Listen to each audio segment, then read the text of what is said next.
Hey, this is Jesse with Create This. I believe this is part 8 in my solar generator cloning series.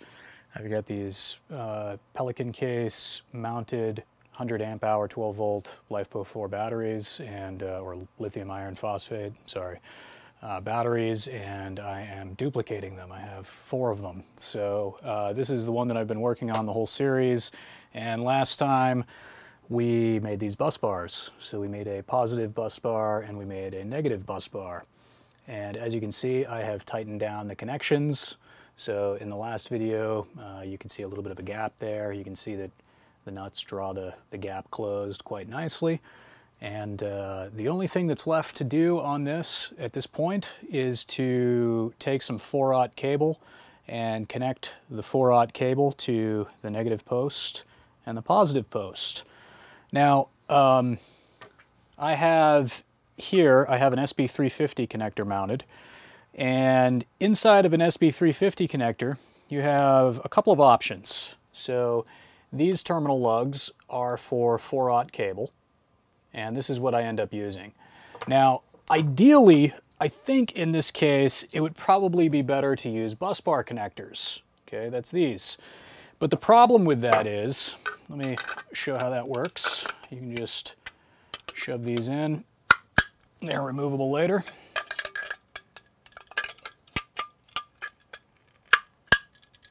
All right, so the problem with that is they move. So they're not perfectly fixed within this housing. And so you would need some sort of an insulator here separating these, because you do not want them to ever touch in any way. And if you've got copper bus bar attaching this, it is possible that it could touch. So I think that in order to use bus bar connectors here, they would be great because they would be lightweight and very, very low mechanical stress on any of the joints or anything. You could get a lot of throughput through them, a lot of amps. But you'd have to find some way to make sure that they stayed separated. So I am not confident, like I don't know how you'd make a ceramic or a rubber insulator. I've never seen anybody use wood as an insulator. I'm afraid that if the wood got wet, it would start conducting current or something. So in my case, I opted to go with 4/0 cable, even though 4/0 cable is really kind of a poor choice in such cramped environment. And it's heavy, right? Like I've got to use a lot of it because the loop has to be fairly big to get back up there. So, but I felt like I didn't have a choice, and so that's what I'm going to use. So I'm going to show you today how to crimp, how to cut and crimp 4/0 cable for these SB350 connectors. What I've got here is I've got a 4/0 cable lug, terminal lug, marine grade, and it has been drilled out for 3/8 inch hole, and then a 5/16 4/0 cable terminal lug. So two terminal lugs. So what I'm going to do is I'm just going to install these where they go, and then we are going to fit some 4/0 cable and cut it. So that's going to be the positive, and that's going to be the negative. Now, if you want to put more than one terminal on this negative post, or more than 2 terminal lugs on the negative post, you can absolutely order extension bolts.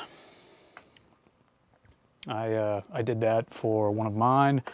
The part number is a little hard to come by, though. I don't remember exactly where I got it from, but if you're curious about that, send me a comment down below, and I can probably look up the part number for you. All right, so now we've got our 2 terminal lugs just hand tightened, and so now we need our 4/0 cable to go pretty much in that area so that we know, what's going on here. Okay, and actually I skipped a step. What we need to do next is we need to bend these terminal lugs so that they are facing at kind of a 45-degree angle here. Otherwise, our cable will come straight out like this. These 4/0 cables don't have a lot of bend in them, and it would interfere with the side of the case. So we're gonna have to bend this. And I also have these upside down because we need to bend them. Let me get this off. All right, so because we need to bend them down, we actually need to install it this way and bend it down that way, because otherwise this part will interfere with the nut and we won't be able to tighten the nut down. So I usually do it like this, and then I clamp it in a vise and I hammer it down. The last time I did this, I used a rubber mallet to bend it down, just because I'm gonna have to hammer on the round part and I don't want to deform it. There may be a better way to do that. Probably if I cut the cable and stuck it in there and then hammered on it, that would probably be a little better. But that isn't what I did last time, so that isn't what I'm going to do this time either. Hopefully it'll work out all right. If not, I got a few spare terminal lugs. All right, so just clamp it up. Slightly better angle there. Let's see what happens.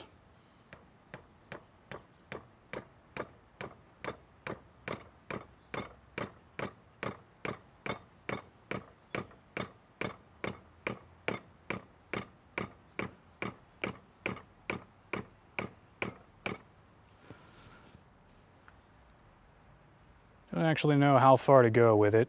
That's probably pretty close. Maybe a little more. I can always change it later.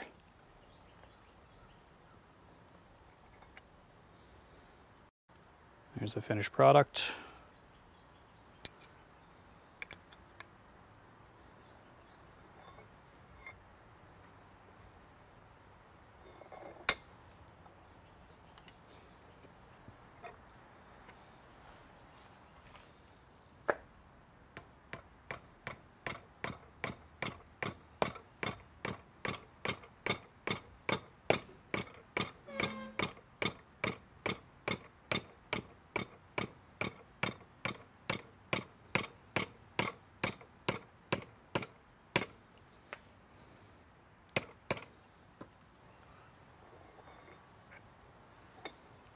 And the finished 5/16 product.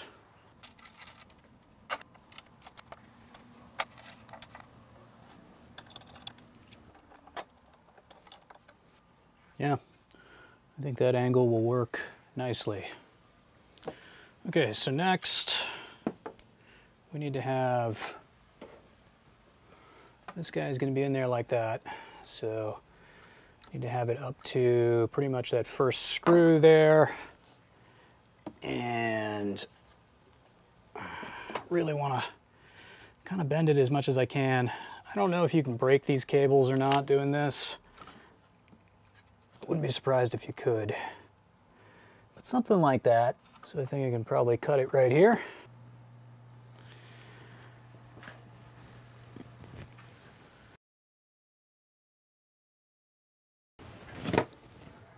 All right, and so on one end we need to strip about that much cable, and on the other end we need to strip about that much cable.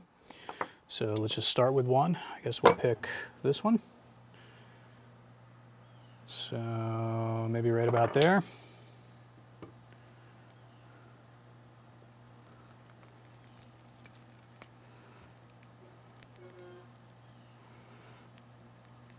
You really don't want to nick any lines if you can help it.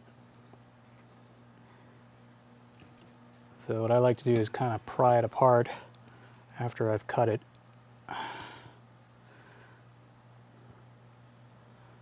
I'll push on one side to get through the insulation sometimes.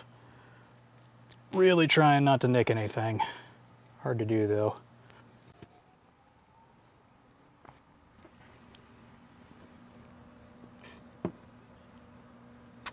There we go. Hopefully I don't lose too many strands when I pull this apart. Yeah, I don't think I lost any. Good. I did nick them a bit, but I think that'll probably be okay. And you want to make sure they stay straight.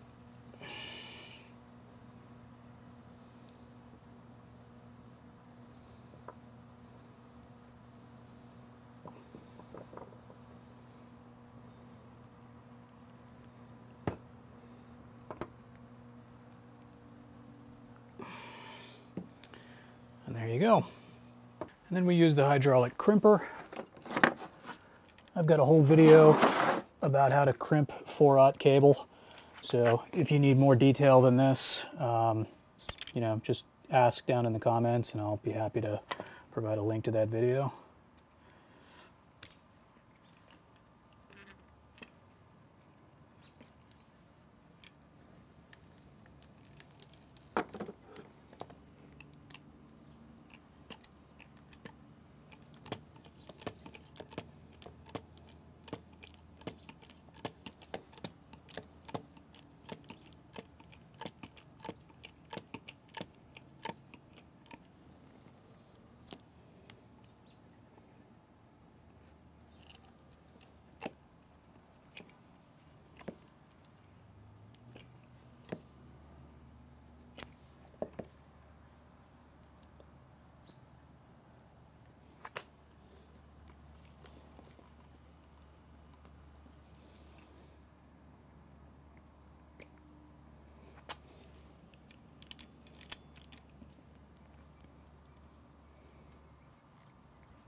There's one crimp.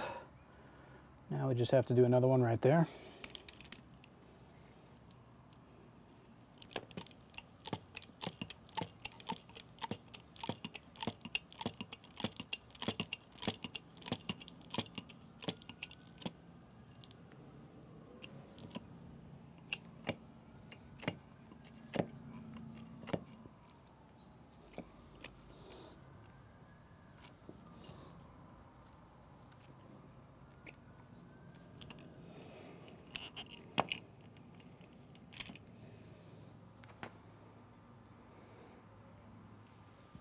And there we go. Nice solid connection. Should be able to tug on it. Really shouldn't move. It's pretty good. I bandsaw through one of these to kind of show what the internals look like in the video.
It's pretty good.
There we go.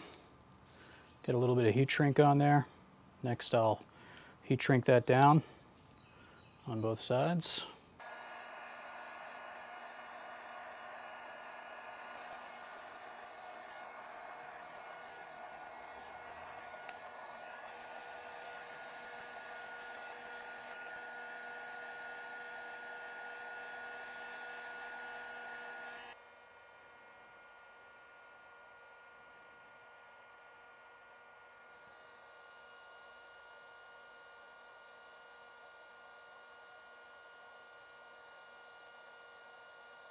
I just realized that I put this on backwards.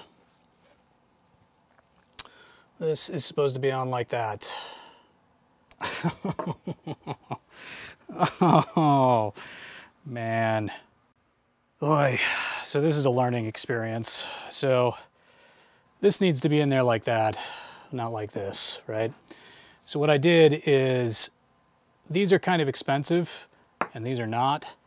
So I thought maybe if I bend this back the other way, that'll work. But I don't know if you can see that or not. It's starting to crack from work hardening, I'm guessing, from bending it twice. So I think what I'm going to do is I'm going to cut this off and I'm going to replace it, and hopefully it'll be long enough that it'll still work.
Sometimes it's not about making mistakes. Sometimes it's about whether or not you can fix the mistakes that you make. All right, new cable ends on. You can see where the old bit of shrink wrap insulation was still left on the cable. And let's see if we can manage to get this new guy in there. Quite a bit of force. I'm hoping it doesn't break.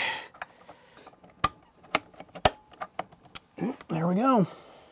It's on. So there's the negative cable. Now we just have to get the positive cable built. Okay, I won't bother you with the creation of the positive battery cable, except to say that it's exactly the same as the negative, except I am using a 5/16 terminal lug on the screw down side, and I'm using red cable and red heat shrink.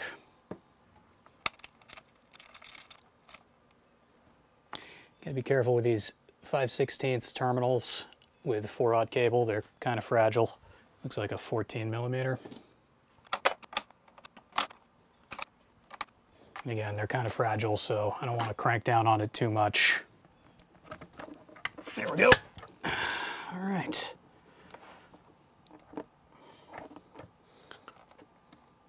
So as you can see, this cable's a little shorter than I wanted it to be, and this one's perhaps a little longer. It's okay though, I think. As long as this bend doesn't break this cable, I think we're good. And if it does break, then it just loses power. It shouldn't short anything out, so I think it'll be okay. So the last step of this process, the absolute last step, other than putting it back in the case, is to install the BMS temperature sensor probe and power probe. No, not BMS, sorry, battery BMV, battery monitor. So it looks like the one with the fuse on it is the B1, which is closest to the RJ45 jack. So that's going to be this one. So red goes like that.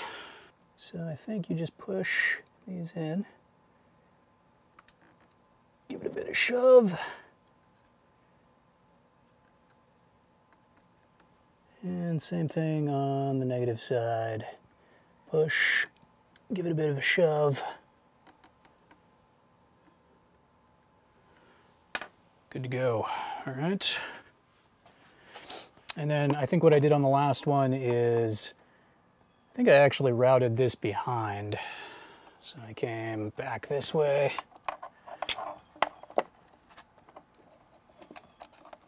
And then I believe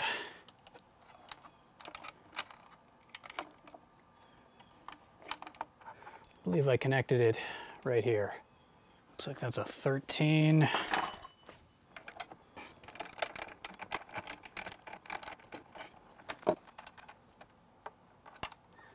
Okay, and so this just goes right here.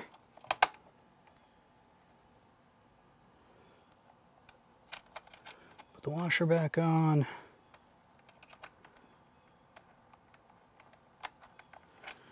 Put the nut back on. And tighten it down. Hopefully I've got enough room to get a wrench in there. It doesn't look like I do anymore. It's a bit of a problem. Looks like a 1/2 inch also works pretty well there, so I'll just do that.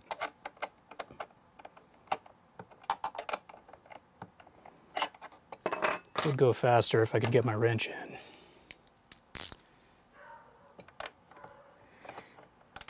But, oh, there we go. Got it. Okay.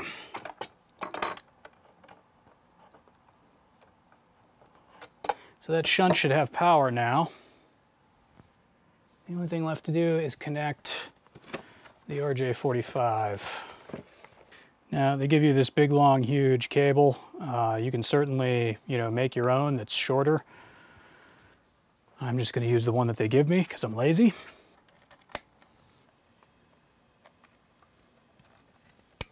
Oh, and just like that, we've got power. Beautiful. There's our multimeter. And with the breaker off, we're not seeing any voltage there.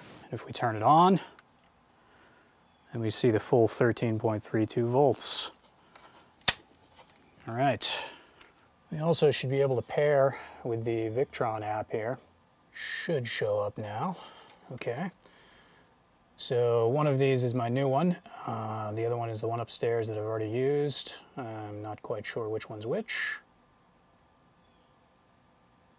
I'm guessing that's the new one. So I think the default code is 6 zeros. So 1, 2, 3, 4, 5, 6. Pair. And now we update the firmware.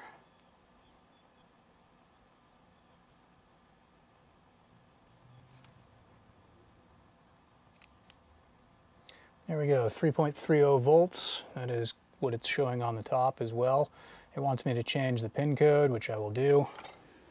And at this point, it is showing 100%, even though the battery is not at 100% state of charge. We'll have to put it through a charge cycle before we can know exactly, how charged it is. But it's probably about 60 to 70% charged at this point. So the only thing left to do is put it back in the case and bring it upstairs to the charge controller and charge it up.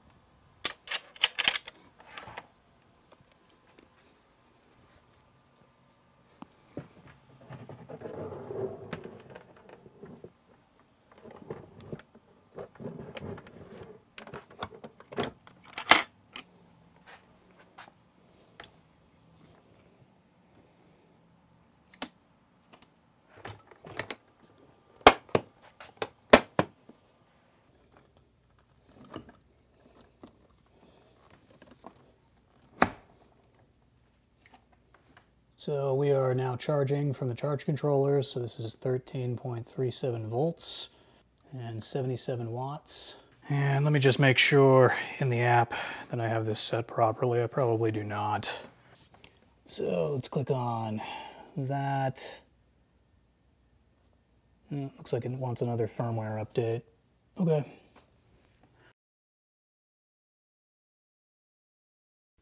And I have to configure all of these. I don't really remember what they are off the top of my head.